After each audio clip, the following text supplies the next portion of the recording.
All right. It is 6 o'clock Eastern, 4 o'clock here in Colorado. It's time to get started. Thank you for those of you who are attending. I know there's going to be more joining, and this will be recorded and sent to everybody that's enrolled. So you will get a copy of this, sometime hopefully tomorrow or soon after. Um, but yeah, excited to go through some really good data today. Got a lot of really good questions, but there's also an option within this webinar to post your questions while I'm going through this information. I'll try to get through as many as I can when this gets over, but we've got an hour today and we're going to cover a lot. So again, thanks for joining. I hope you all had success in finding parking. I know that can be a challenge, but here we are. Let's get going. So first thing I want to do is just mention and thank everybody. We had a lot of questions submitted, hundreds of them, to be honest, and I read through all of them. A lot of really good questions. And so here I just tried to summarize some of the most common themes that I saw within the sheet when I was given it. Obviously, the top one here, when will the truck market turn? I think we've all been wanting to know the answer to that for quite some time. It's been a long time waiting. Hopefully we have some good information to go over and cover that. What are the future rate forecasts? Is it a good time to buy a truck? That's a really good question in a market that we're in right now. What happens if I haven't filed my taxes for a few years? How does the election year change freight? And then, my favorite, what is your mother's middle name? So just goes to show you, I am paying attention. My mother's middle name is Marie. For those of you out there that are listening, hopefully whoever submitted that is on here right now. Uh, but the first thing I always like to do is kind of set the stage, and it's important to understand what the economic environment is in trucking right now. And we know it's difficult, that's for sure. But I have some data here to kind of back up what's going on, show you what we're seeing, and just some other information to hopefully tell you what you're seeing out there and to know that you're not alone. So the first thing I always like to look at is a nice graph provided to us by the folks at truckstop.com, a good partner of ours. And this is really a good chart to show us the, you know, the forecast of trucking and how strong the market is. And so there's a lot going on here, but if you look on the left row here, uh, or a column, it states the number of loads per one truck looking for a load. So you can see it ranges from 0 to 250. So again, that is the number of loads on truckstop.com for every one truck looking for a load. And so this really stands the test of time and shows us the strengths and weaknesses in an environment. And so if you look, 2018, we had a really strong freight environment in 2018, and you can see there were up to about 75 loads per one truck looking for a load in the spot market. And then the true rate after we back out the fuel surcharge, so I've backed out the fuel surcharge in all these rates, the true rate was up to 242 after we back out the cost of fuel. And so that was a really good testament, right? We saw an increase in freight in the spot market and rates followed accordingly. And so this spot market, it's really a good, testament. The spot market is generally spillover freight or excess freight. And so anytime there's excess freight, that means there's more freight than drivers and rates follow it accordingly. Then we hit 2019 and 2020. We're kind of just bouncing along the bottom in a, kind of tougher market. And then of course the pandemic hit and freight went through the roof from middle of 2020 till about the end of 2022. We saw the most robust freight environment we've ever seen. And you can see here at the peak in the spot market, there were 240 loads for every one truck looking for a load, and the true rate was up to 274 even after we back out the fuel surcharge. Then again, at the end of 2022, early 23, we kind of saw freight fall off a cliff and we really haven't recovered. So from the end of 2022 until current, we've really just been bouncing along the bottom, where we're seeing, anywhere from 50 loads up to 80 loads per one truck looking for freight, but a true rate of around $1.86, $1.87. And so it's a good testament that we've really had we had a strong market, and then for the last 2.5 years we've had a pretty weak market in the spot market itself. And what I'll tell you is we keep getting these false starts and false stops.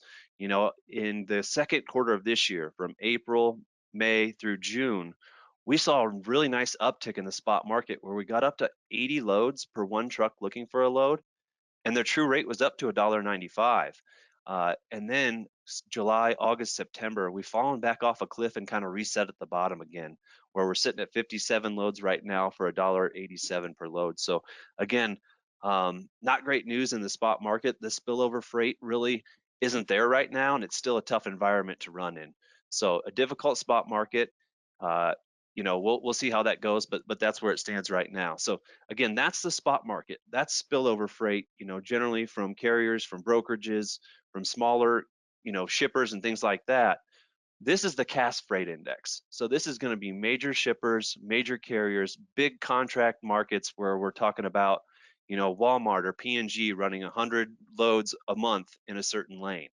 And so this is a really strong indicator as well. And so we're looking at volume on this one. You can see here at the top, it says shipments. And so I like to look at these blue bar graphs here. And so again, if you look at 2017, 2018, the volume of freight was up on a year over year basis. Again, meaning that we had more freight than what we could haul. So that pushed rates up. And then 2019 and then early 2020, when the pandemic hit, there was hardly any freight to haul. It got really bad, and so rates went down accordingly. And then, coming out of that kind of COVID scare, and then, people at home buying material goods, Peloton bikes and refrigerators, and office furniture and things like that, freight went through the roof from the middle of 2020 through the end of 2021. So volumes were up. And it's really interesting, right? Volumes were up, but we also couldn't hire drivers. You all were out there hauling a ton of freight for really good rates, but no one new could come into the market. CDL schools were closed, orientations at carriers were closed. There weren't trucks available, there weren't new trucks, used trucks were through the roof. So this huge volume, of course, went to huge rates. But then if I fast forward in the volume here, we were flat pretty much all of 2022. And then 23 and 24, volumes have been decreasing actually. So volumes continue to go down even in a rough freight market.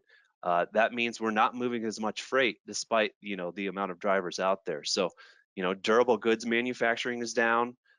Consumer sentiment is down, inflation has been up, so volume of freight, of course, has gone down accordingly, making it a tougher environment and making it more difficult for freight to rebound. So again, that's volume. This is the same index, but this is expenditures. So this is looking at rates. And so again, if we look, 2018, rates are up year over year. 2019, 2020, rates were converging and went down on a year over year basis. And then coming out of that, rates went to all-time highs and continued to grow from the middle of 2020 all the way through the end of 2022. We saw contract rates expanding and going up for a 2.5-year period, and at a rate we've never seen before. And then again, we hit 2023. We saw volumes were flat in 2022 and then down in 2023. Now these rates are being pushed down at the fastest rate we've ever seen. And that's because we have too many trucks on the road and volumes are down at the same time. So we are seeing, volumes tick up, and I can tell you, we just got a new report yesterday. Last month, volumes are almost flat. So we're back to almost a basis line, and we're going to see a very common theme where we're kind of, at an equilibrium now, which could be a good sign for the near future. So at ATBS, we're fortunate enough here to partner with many, many, many people in the trucking industry. Large carriers, DAT, truck stop, insurance companies, leasing companies, anything out there that's helping you all in your ability to be a successful owner operator. We try to partner with them to make it easier for you. And so with these partnerships, we're able to get an incredible amount of information and hopefully pass it on to you all so that you understand what's going on in the freight market and really, have an outlook in the future. So when we surveyed our partner carriers, what's going on, we'll just start at the top. Freight demand is flat to down. We're expecting things to stay level as carriers reject lower rates. So what that means is freight demand is still flat or even down a little bit. As we saw, that makes sense, right? Volumes are down. And so shippers are saying, hey, we need a little bit lower rates. But what carriers are telling us is that they're holding the line saying, hey, these rates that we're at right now, this is as low as we're willing to go. Ourselves and our independent contractors can't be profitable if we go any lower. So a lot of the carriers out there are telling us, hey, we're going to hold the line. This is as low as we're going to go. The second bullet point, contract rates are seeing downward pressure, but we're holding our line and pushing for more rate towards profitability. Kind of the same thing, right? Shippers are saying, hey, we want lower rates, and carriers are saying, no, thank you, we can't do it any lower. The third point, we're in a trough and moving, but very slow.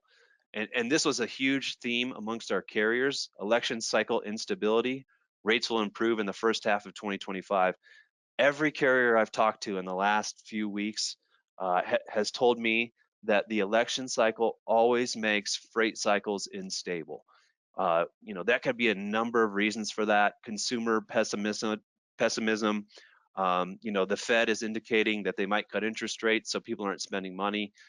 There's just a lot of uncertainty going on in an election cycle, and so generally speaking, freight rates go down in that time period. And so a lot of carriers are saying, once this election cycle is over, either way it goes, we expect more stability and we expect things to improve in the first half of next year.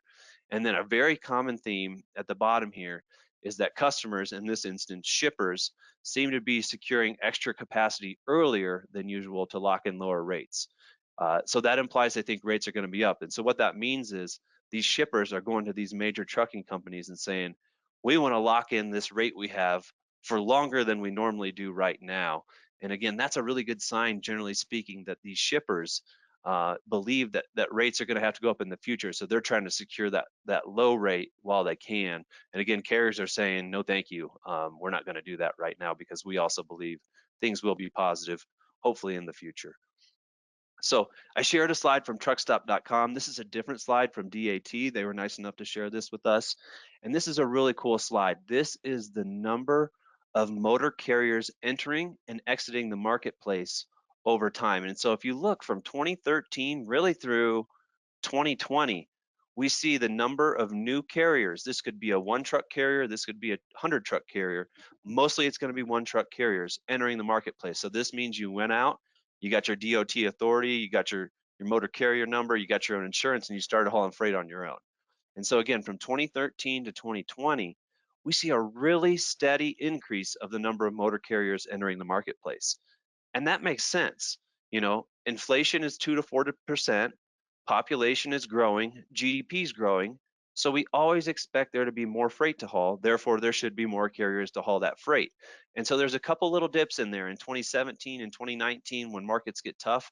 We see some carriers exit the marketplace. But then if we look at 2020 through 2022, if we look at this line graph, we see carriers enter the marketplace at a rate that we've never seen before. And it makes sense, freight was so good that you could make so much money running on your own authority that people were leaving the fleet they were at. They were maybe not even a truck driver going and getting their own authority and buying 5 trucks and hauling freight. People were just going out and getting their authority and hauling freight. And then when the cliff hit in 2022, 2023, we saw carriers start exiting the marketplace at a rate we've never seen before. So, we are seeing carrier failures. I will tell you, a percentage of these, it might be 50-50. A percentage of these have just moved back to a motor carrier that has better contract rates. In a tough market, it can often make sense for you all, where you have your own authority in a good market to switch to a motor carrier and get their discounted fuel, get their discounted insurance, get their contract rates where things are a little bit more stable. So we have seen quite a bit of that amongst our clients here at ATBS. And I know the fleets that we work with have been telling us the same thing. So we do need capacity to exit the market. It is exiting the market, and that's one step towards rates getting better. So that's just kind of setting the stage for what's going on in the marketplace. What we're going to do next is we're going to start looking at the data itself. So what's going on in the marketplace?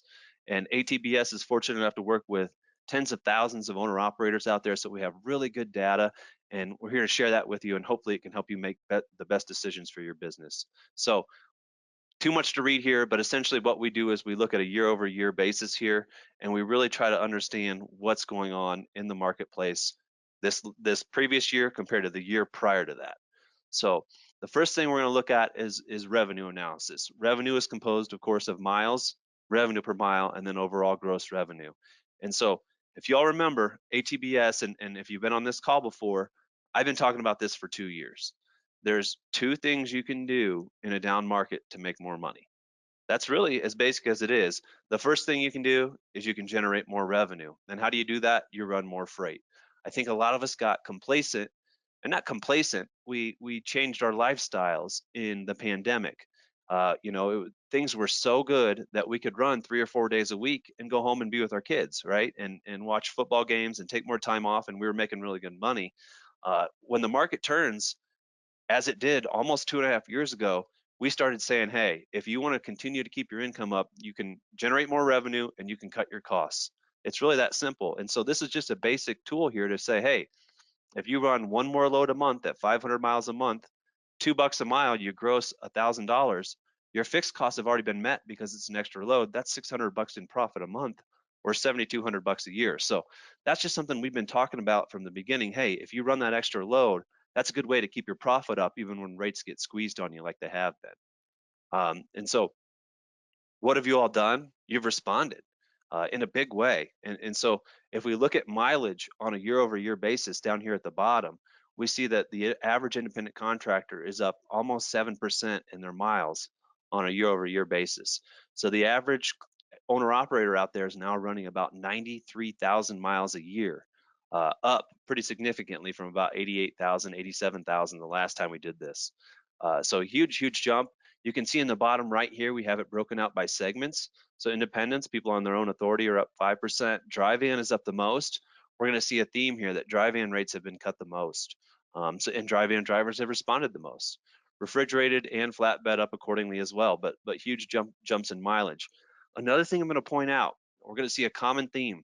If you look at these bar graphs, if you look at July, August, September, October, November, December, we see pretty big gaps where, the end of last year, drivers really made big changes, and we're going to start to see these level off. So if you look at April, May, June, we're going to start to see a lot of trends where things are really starting to normalize in the marketplace. And again, this is a good thing for you all. It makes everything more predictable, and it's the first time, honestly, since before the pandemic that things are starting to become more predictable. So when we look at miles over time, again, it kind of paints the same picture that I was talking about. We've been doing this for a long time. ATBS has been in business 26 years, and we've been keeping this data for 21 years. And so this is miles over time. And you look 2003 to 2008, the economy was really strong. And then the Great Recession hit in 2008, and freight got really bad. And so what did drivers do to survive? They had to start running more miles in 2009, 2010. Then we hit a 6, 7, 8 year kind of flat period where freight was, relatively flat and stable. 2018 was really good, so miles went down. Anytime freight gets really good, miles go down. Again, it's that work-life balance. 2019, freight got tough, so miles went up again, and then the pandemic hit and miles just fell off a cliff. And so right here in about 2022, we started preaching, hey, you got to run more miles if you want to make more money in a tough market. And those of you that have responded, your income has, really stabilized, and some have gone up in the last few months, year and a half or so. So it's a really positive sign that, those of you out there have responded, you've run more miles, and your business is alive because of it. A lot of people that came in during the pandemic, they came in not understanding what it's like to be an owner operator in a difficult market. And so they came in thinking this is what it's always going to be like. A lot of those folks have already washed out of the trucking industry or gone back to company drivers, something like that. Those of you that have worked harder, put your chin down and made some adjustments, you all are doing just fine even in a tough market. So just a different look at it, and it's really interesting to look at it this way. When we look at miles prior to the pandemic, ICs were averaging 100,000 pretty consistently. Then the pandemic hit, and we went from 100,000 to 95,000 to 90,000 to 85,000 at the floor. And then things started getting tougher, and we're on our way back up. So what I'll tell you is we do have room to go. Drivers can run more miles, and that's not necessarily a good thing, but for those of you that can, it is a good thing, and you need to make sure that you're doing it. The reason it's not maybe a good thing is because as truckload carriers leave the marketplace, as capacity washes out, it's being offset by those that are still surviving, running more miles. So if you think about it this way, if we've lost 10% of the trucking population over the last 2.5 years because of a slow market, those of you that are still in it have picked up all that freight capacity by running 10% more miles, and that's kept rates down. you have to, right? It's what you have to do to survive, but it's, one of those double-edged swords where you got to do what you can to survive, but at the same time, it's keeping rates down because shippers are saying, hey, that our freight's still being moved. So just looking at revenue per mile, this is the same thing. It's down 8% on a year-over-year basis. If I look in the bottom right here, again, dry van's probably been hurt the most. Flatbed, we're starting to see upticks in. What I'll tell you though is this 8.5%, I would tell you half of that is probably the fuel surcharge, right? Fuel has been going down for a while, and the fuel surcharge goes down with it, so that's going to lose some revenue per mile for you. But again, if we look at these bar graphs, a lot of this depression here came in the second half of last year. If we start looking at April, May, and June here, again, we're really seeing revenue per mile stabilize for the first time in 4 years. And if we look at it in June, we're actually up on a year-over-year basis for the first time in a very long time. So a very positive trend here where we're seeing stability. Not only that, but almost an upward trend here, which is a really good sign for you all who are out there fighting and making sure that your business stays alive. So a different chart, a different way of looking at it. This last one here, this is revenue per mile. So this includes fuel surcharge as well.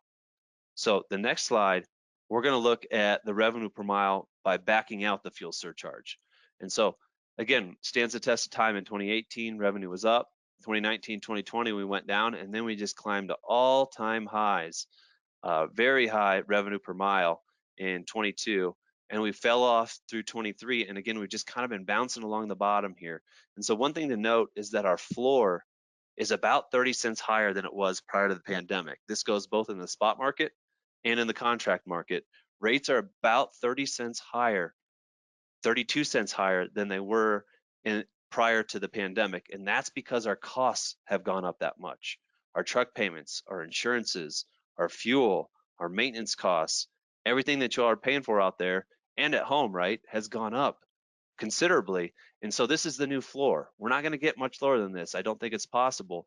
And so we're at the new floor right now, and we're just bouncing along the bottom, waiting for something to kickstart us. All right.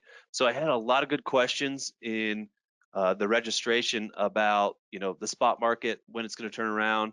We don't have an answer to that, but here's just some analysis on, does it make sense to run in the spot market, or does it make sense to run for a motor carrier right now? And so you can see at the bottom, we have it kind of broken out what it looks like to go run in the spot market. And so we think it costs you about $52,000 more a year, or about 48 cents more a mile to go out to run in the spot market versus the average motor carrier, right? So it's expensive, right? You have to get your license, permits, do your own IFTA. Your additional insurance is very expensive. You have to buy your own trailer. You have to figure out how to book and bill and collect for your freight. You have to go collect that money from the shipper yourself. That can often take 60, 90 days in delays. So it's a big deal. A lot of people have to factor those loads and then take a percentage off that. And then the biggest thing is at the bottom. That's your operational losses. You've got one trailer. You don't have a big pool. So you have to back that trailer up, wait for live loading.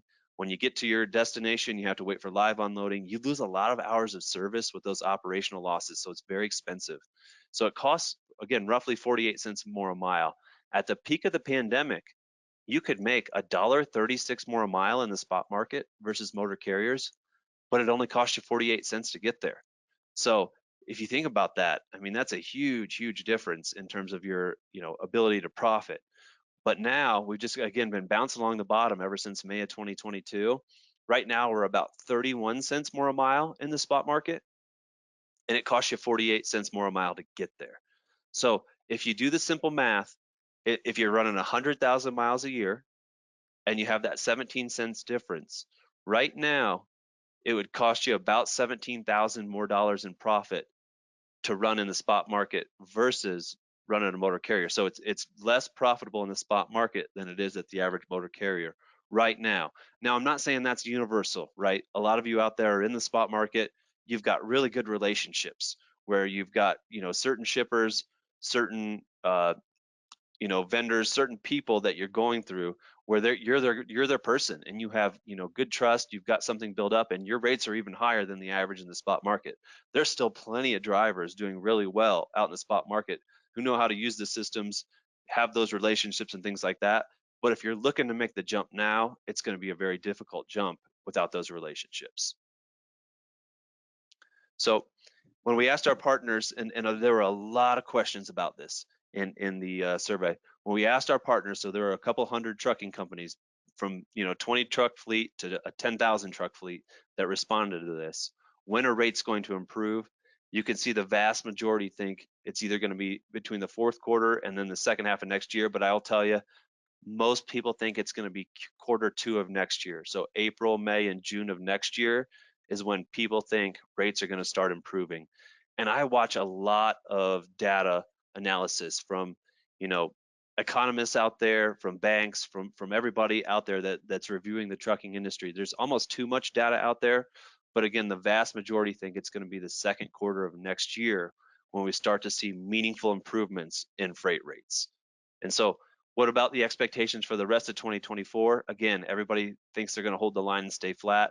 A few think they're going to see some slight rate increases, but we'll see. It's going to depend a lot on holiday season. Last year, holiday freight was tough. Inventories were up, and there wasn't a lot of holiday shipments last year, a lot of canceled freight, and especially on some dedicated accounts. And so a lot of it we're going to see here in the next month or two. Is there going to be an uptick in that holiday rush? Not really sure yet, but if there is, we could see some slight rate increases towards the end of this year, but it's not going to be meaningful. So what about gross revenue? So this is, revenue plus fuel surcharge. What does it look like? Down 2% on a year-over-year basis. That's a tough pill to swallow when you're up 7% in miles if your gross revenue goes down 2%. So again, some of that's going to be from your fuel surcharge. Of course, fuel keeps going down, and we'll talk about that more here in a second. But definitely tough when gross revenue is going down, and again, dry van's seen the biggest hurt in that category. Flatbed is the only category that's up in terms of gross revenue. We're starting to see some really positive signs in flatbed. So what about costs? We talked about revenue now. We talked about the state of the industry. What's going on in costs? And I'm excited to talk about costs because, again, we're seeing stability for the first time in a very long time. So fixed costs are first.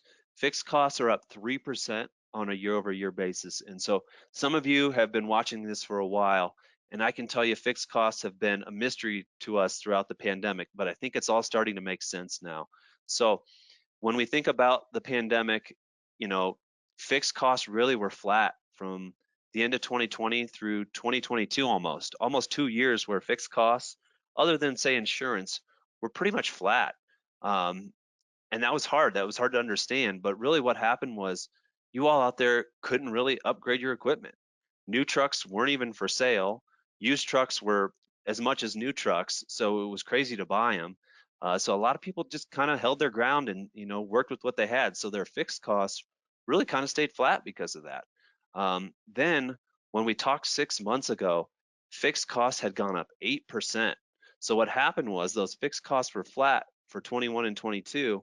Then in 23, they really skyrocketed by 8%. And so what happened was, inflation hit you all out on the road in 2023.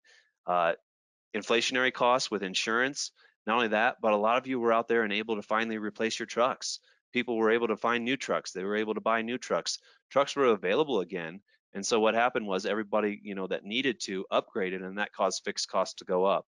And now they're at 3%, and that's pretty normal, right? I mean, you expect 2 to 4% inflation, and that's what you would expect with fixed costs as well. So again, we're really normalizing now in our cost structure as well. So we're normalizing in our revenue per mile. Now we're starting to see our cost structure normalize too. And again, that's a really good thing because it makes it more predictable.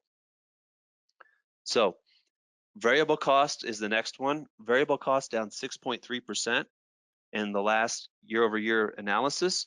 And again, if we look at July through January or February, that's really where the reduction came in. If we look at Q2, April, May, and June, we've really seen costs level off again in your variable cost model. So your maintenance costs, your fuel costs, everything in that variable cost model have really leveled off again, which is again great news. And then total costs down 2.2% year over year. And same thing, we saw a big drop in the latter part of last year, and we've seen them normalize here in Q2 and so on. So with that said, what the really good owner operator knows how to do is they know how to pick loads and choose freight that makes them the most profitable. And how do you do that? Well, first of all, you have to maximize your revenue per day. That's number one. But you have to know your cost structure. You have to know your fixed cost per day, and you have to know your variable cost per mile. And with a simple calculation, you can choose the most profitable load by knowing those two factors. And so if you haven't done a budget recently, now is the time to do it. We're seeing stability in our fixed and our variable costs for the first time in probably 4 years. And if you don't know your fixed and variable costs right now, it would be a really good time to figure that out, because then when you're choosing loads, you can choose the most profitable one every time with some certainty while costs are stable in the market that we're in right now. So it's a really good thing that we're seeing this stability, because it makes it easier to pick loads in a tough market. Hopefully that makes sense. So next, let's talk about fuel. Fuel is always a fun one. Fuel is down 13% on a year-over-year basis. And you can see it's down across the board, 9 cents a mile down to 57 cents a mile overall. This continues to drop. Every week I look, fuel is down 2 to 4 to 6 cents. And from what I'm reading, it's going to continue to drop. So, you know, the United States right now is putting out the most crude oil of any country in the history of the world on an annual basis. And so we're pumping out oil, and you can see it at the gas pumps. I know when I fill up my pickup truck, I see it. Every time I go there, prices get a little bit cheaper. And I know you all are seeing it out on the road, but the price of fuel is going down. I expect it to continue to, probably for the rest of the year, maybe until we start into the winter blend fuels, but fuel should continue on a downward basis. This is good and bad depending on where you run. If you're in the spot market, this is great news, because fuel is baked into your rate. If you're running for a motor carrier, sometimes you almost want fuel to go up. The best operators know that if you're getting 7, 8 miles per gallon, you can actually make money off fuel. And so the higher the fuel surcharge is, sometimes you want it to be higher in a tough market. But fuel does go down, and again, it is making it more predictable. Again, we are seeing it April, May, June, where it's more level. So again, we're able to predict and project profitability in a better fashion. And again, if you're not doing that, if you don't have that figured out, give us a call. Make sure you're with your business consultant. If you're not with us, you know, get with us and we'll help you figure it out. But it's a really important time to understand your cost model, because if rates aren't going to get better until April of next year, you know, it could be a long winter. So let's make sure that we're choosing the right loads and doing the right things. All right. So fuel is always fun to talk about. And again, it's super duper important. We talk about this, and we talked about this last time and probably the 3 times before that. So fuel is down considerably. I didn't update my slide, but it's down considerably. It's down to about 360, I believe now. But even so, the difference between 6 and 7 miles per gallon is $7,000 or $8,000 right now. So make sure you're slowing it down out there. I know a lot of you have. But it's a big deal. You know, it wasn't a big deal when rates were through the roof and you could, you know, run to the next load and make a bunch of money, but it is a big deal even with the fuel rates going down. You can actually make money in a market like this off fuel. But you all have responded. Again, we've been talking about it for a couple of years. It didn't make sense during the pandemic to slow it down, but it does now. And you all have responded. If you look at the bottom here, the estimated fuel mileage, the average overall now is at 7.1. So if you're not getting over 7 miles to the gallon, you know, it's probably something to look into, because you should be. And I know there's certain models out there. There's heavy haul models, and you know, certain truck ages and manufacturers and things like that. Well, you're not going to get that, and maybe it doesn't make sense for you and your business. But we're going to talk about some stuff here that you know is important for you and your business in this down market. So fuel's obviously one of them.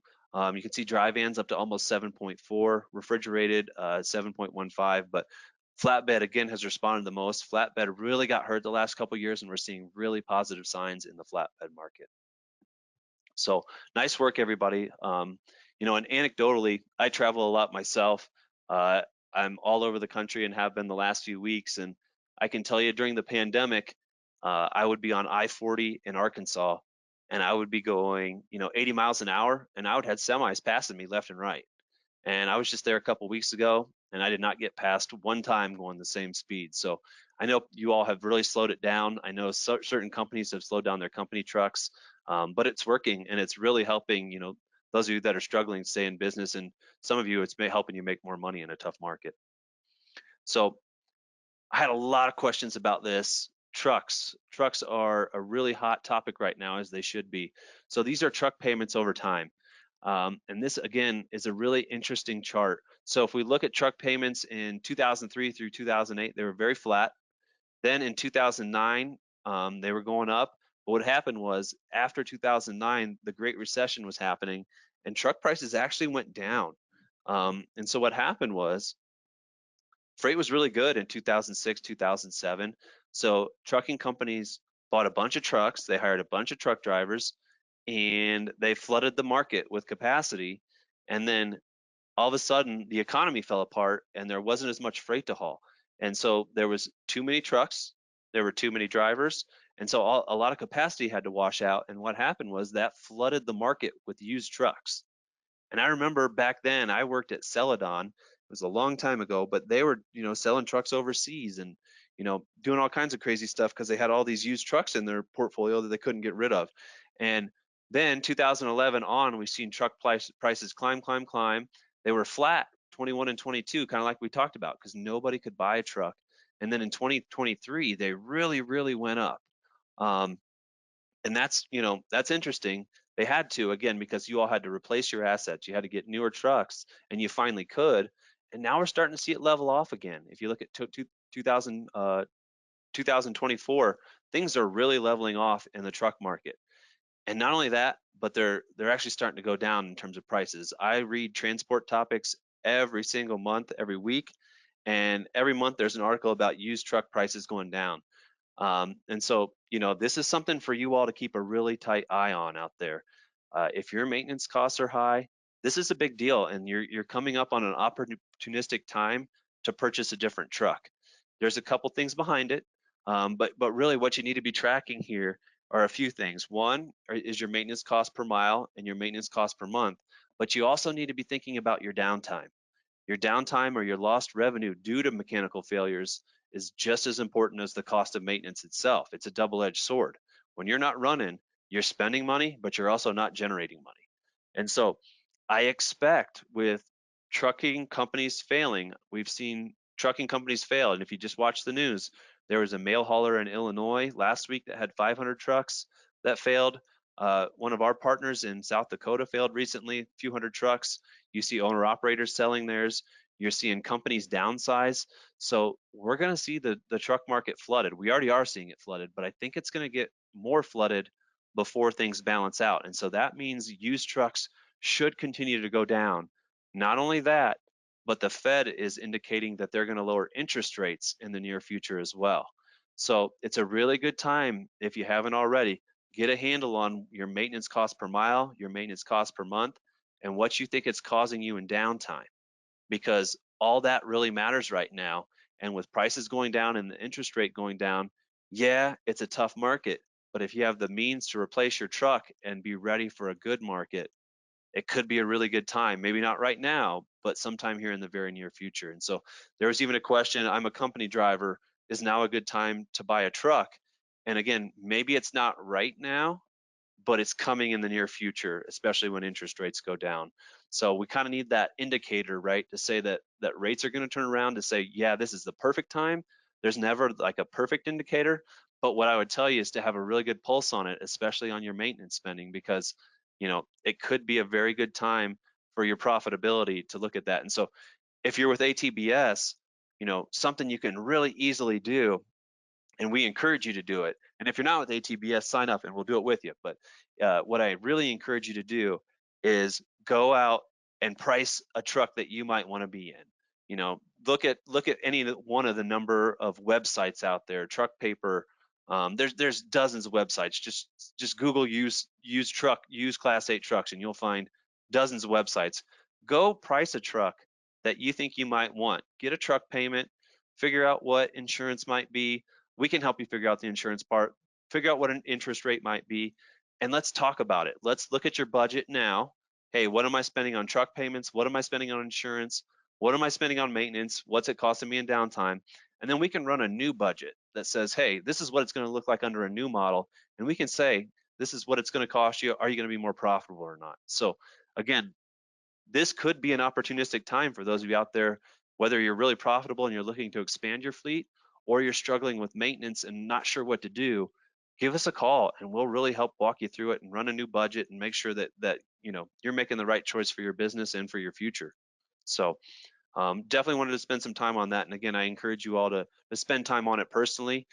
Get our help as much as you need it, but it's a good time and a good opportunity for you.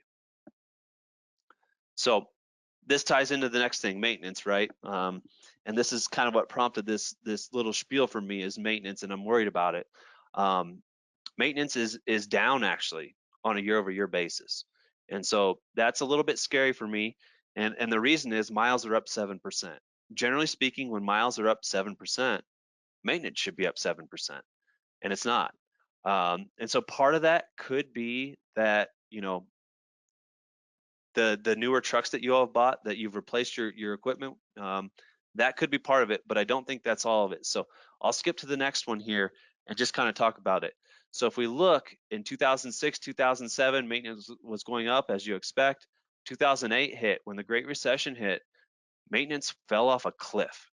And the reason it did that is because people started deferring maintenance costs. And that's a big deal. The number one cause of owner-operator failure is a major mechanical breakdown. It's a big failure that you can't pay for, and then it puts you out of business. And so not spending money on maintenance put a lot of people out of business here. Then we saw a huge uptick of this deferred maintenance, and then we were level in normal times. We saw a really big uptick in 2020 and 2021. That's because the parts were way up and through the roof. And you guys remember the shop rates went through the roof too. Then we kind of been level the last year or so, but we're starting to see, especially on this bottom graph here, we're starting to see a downward trend again. And so it's just very important for those of you out there, when you've got a mechanical issue, get it fixed, because if you don't, it could lead to bigger problems down the road and put you out of business. So again, if you're having those issues, if they're constant, it's time to look into possibly replacing your truck or figuring out a different avenue. But maintenance failures are huge, and costs are through the roof. And so if it's impacting you as a person, make sure you're looking into it and getting our help to do the right thing. So what about net income? This is what we all want to know. Are we making more? Are we making less money? And you all know that anecdotally, but we are down a smidge on a year-over-year basis. I'll tell you, from 6 months ago, this was like 62,700. So we are on an upward swing. And if you look at April, May, June, we're starting to cross into a more profitable threshold again. So this 63,000 does not account for turnover. So what I'll tell you is a lot of you out there are making considerably more than this and should be. But if we look in the bottom right here, drive-in continues to again suffer. It's a tough drive-in market. I expect that to hold, but turn positive this next cycle. Flatbed is on the up and up, as is reefer and people on their own authority. But I expect all these to stabilize and turn upward here in the near future because of the changes you're making. Flatbed, again, I think there's some interesting stuff going on there, and it's a really good sign because flatbed is usually a leading economic indicator of how the economy is doing. Anytime flatbed goes down, it's tougher economic times. Anytime flatbed goes up, usually that means we're leading into better economic times. Why? Because anything that moves on a flatbed means that there's construction, means that there's manufacturing, it means there's a lot going on.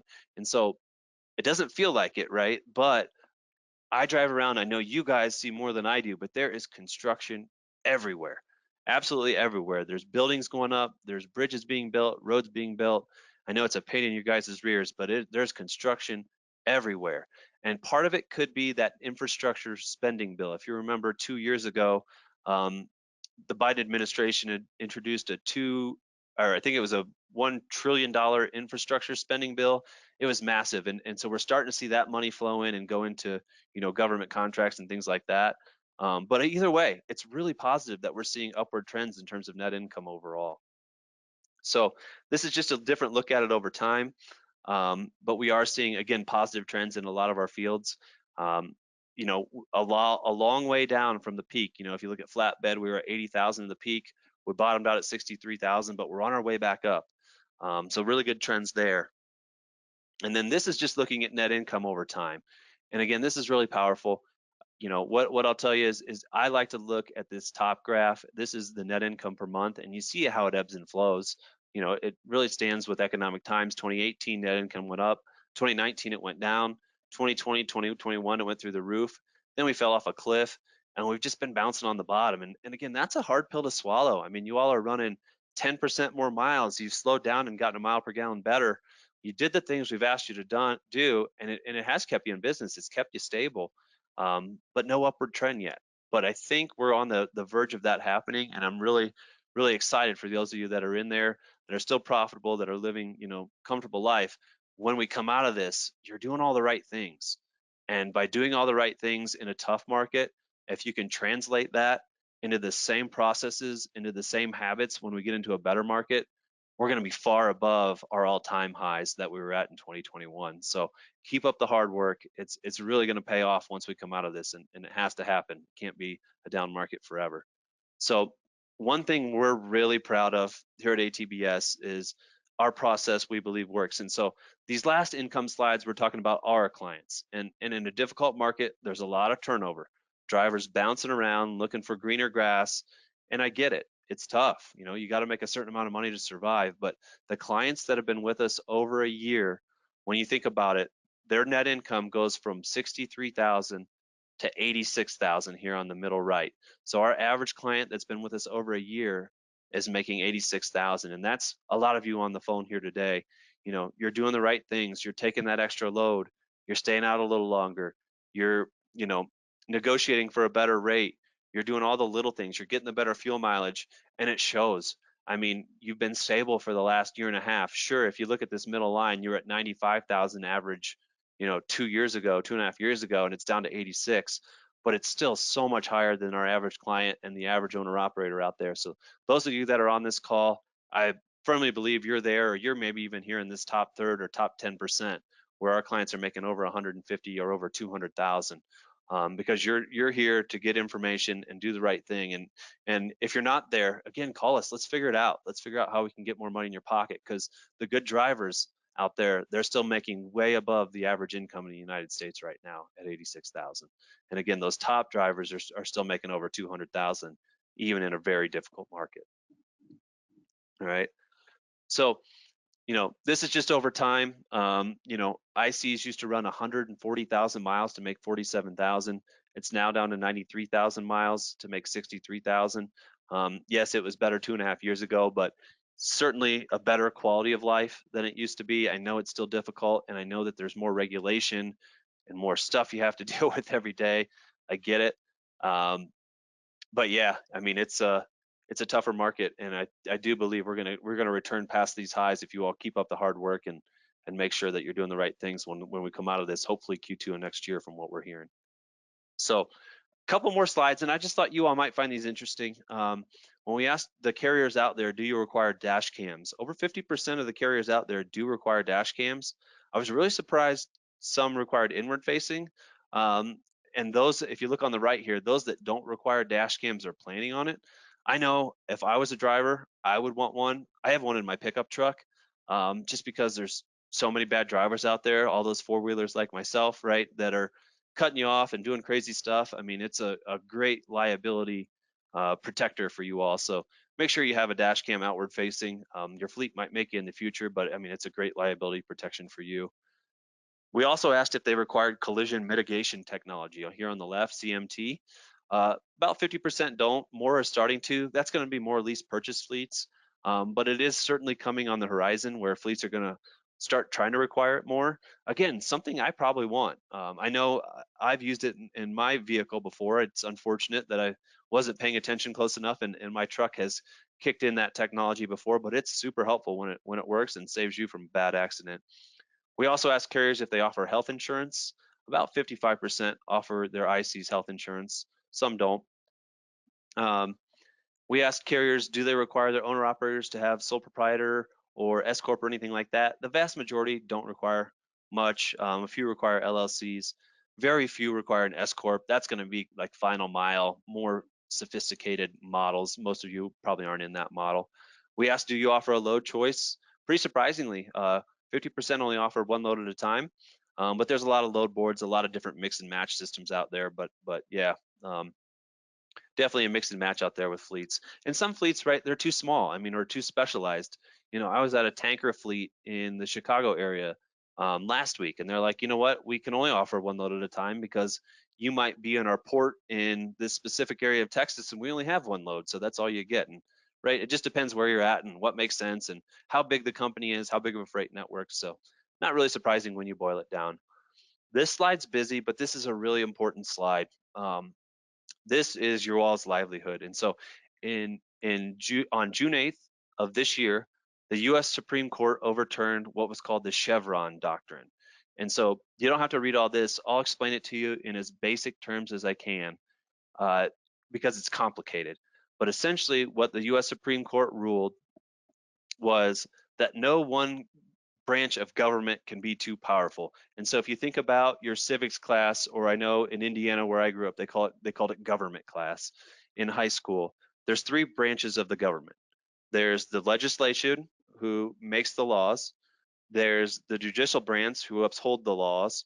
And there's the executive branch, who has the power to veto and kind of manipulate some things around. But there's those three basic branches that are there to check and balance each other.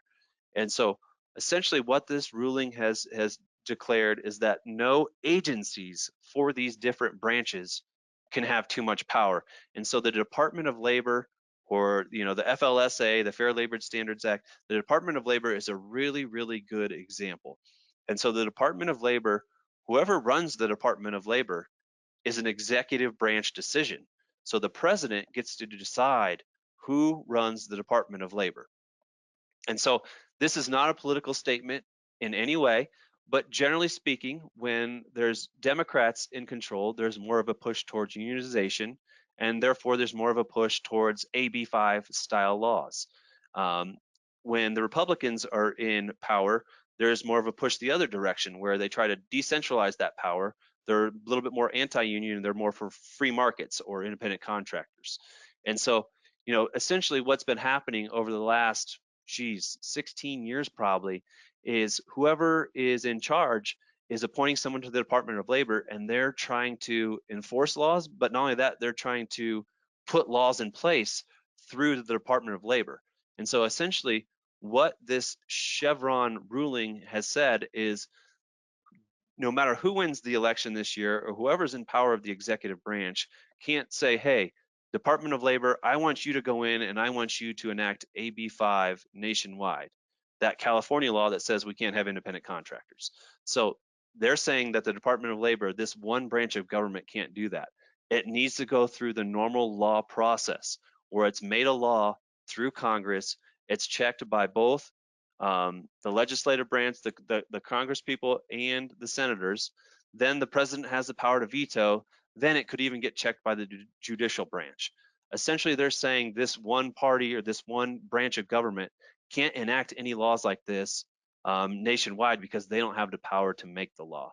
And so this is really good news. This protects the independent contractor from one branch of government or one person, enabling this AB 5 nationwide. So AB 5 is still a law in California. It's still going to be, because California voted it in, and it has gone through the court system. So AB 5 is still a thing in California. I will tell you, there's been no enforcement.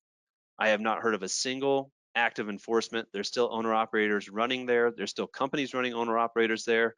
Nothing has happened, even though it's technically against the law. There could be some states that come up. You think about New Jersey, Illinois, maybe some of the Pacific Northwest states, where they had tried to enact these laws.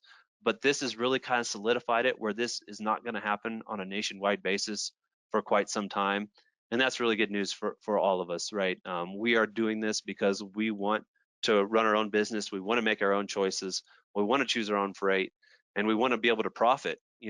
We just saw in that slide a few slides ago, our highest earners are making over $200,000, and no company drivers out there are doing that. So we still have the right to start our own business as an independent contractor, go make that big money. And this is really good news for that model and for you all out there. So yeah, awesome news to end it. But yeah, again, what I'll just kind of wrap this up with is, we are still bouncing along the bottom with freight rates.